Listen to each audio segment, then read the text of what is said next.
Hi, everyone. My name is Anirudh, and I'm formerly the in-resident economist at the Internet Society. This is joint work with Amreesh Phokeer at ISOC and also Hanna Kreitem. And today I'm going to be talking about our paper, Net Loss, the Economic Impact of Internet Shutdowns. So a definition of an Internet shutdown is really something that is government-ordered instruction that aims to intentionally block access to the Internet or to parts of the Internet. And there's been a lot of research that's been done on Internet shutdowns from the censorship point of view. And there have been some studies that also talk about how, when there's an internet shutdown, there's likely to be some downstream impacts on economic activity. This is especially the case when we talk about local economic activity, given the reliance of local economic activity on the internet. Here's a small snapshot of where internet shutdowns have been happening over the last 4 years and where they've increasingly been used. And you see a lot of that happening, especially in Southern and Central Asia.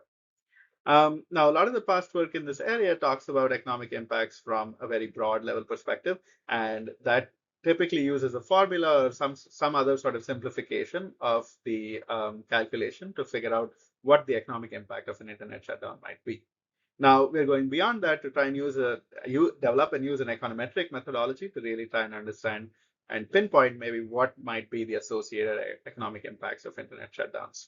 And by doing this, we not only just focus on what causes or what is associated with an internet shutdown, but also what the downstream impacts of these internet shutdowns might be on a range of economic outcomes such as GDP, foreign direct investment, as well as employment. Now, the major challenge with doing this kind of analysis is that shutdowns don't happen randomly. So we need to use publicly available data and try to come up with a model that basically accounts for the fact that GDP and internet shutdowns might already be very closely related. So we rely on this two-stage instrumental variable approach. So our first stage is essentially predicting internet shutdowns as a function of shutdowns that have happened in the past, as well as the government capacity to implement shutdowns, a range of conflict events that might occur simultaneously with internet shutdowns, as well as elections. And what we find is that the previous internet shutdowns are really the ones that are highly associated with future internet shutdowns as well as shutdown capacity. We use this risk to then talk about how it impacts GDP and other sort of associated economic outcomes. And we find that even one additional day of the internet shutdown is associated with a small decrease and a decline in GDP.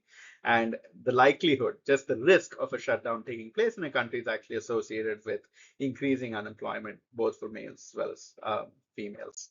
Um, we have some future work planned, and we'd love to talk more about this. So do write back to us, and we refer you to our papers in case you have any further questions or concerns. Thank you so much.